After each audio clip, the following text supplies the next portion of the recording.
Hi and welcome to All Things Property with Rach. Today we're going to be talking about investment properties and cash flow versus capital growth, what the difference is and how to work out what's important for you. Okay.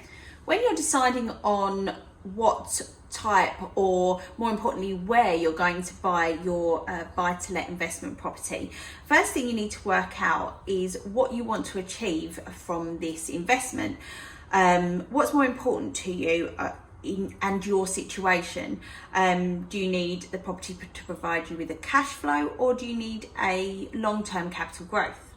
If you're looking for increased monthly income, a cash flow will provide regular money and improve your lifestyle and help with your financial security.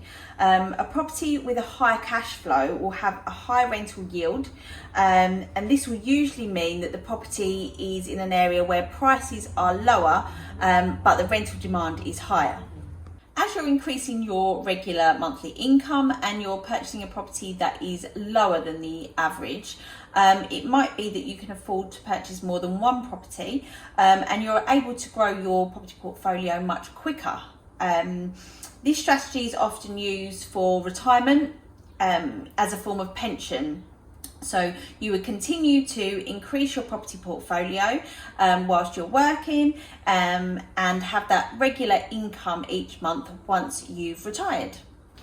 Using this strategy and purchasing this type of property may mean that when you come to sell the property, that it's only risen in value alongside inflation, and there's been no major increase in your value of your asset.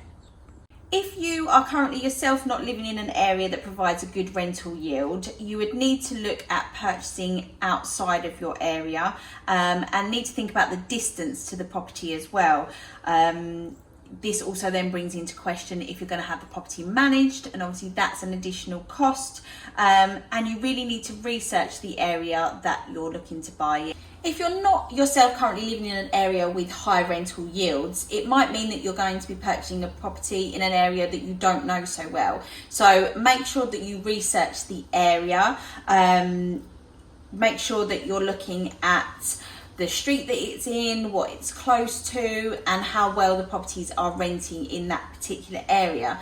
The other thing to think about is the distance to the property. It might mean that you need a property management agency if you don't already use one, and that's obviously additional costs, and finding a good agent in that area again will require some research and some recommendations to find out the best agent to use in that particular area.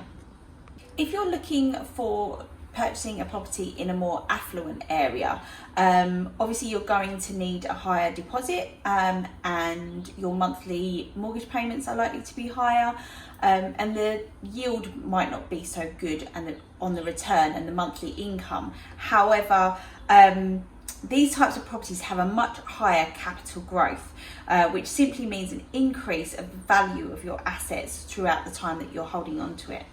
The capital growth strategy might be for you if you don't necessarily need to increase your monthly income at the moment, but you're looking to hold on to that property for a number of years, and then when you sell it, have a lump sum to then either invest or live off of. If you're not making a high rental yield and having that additional money coming in each month, it might be that the payments just cover the mortgage.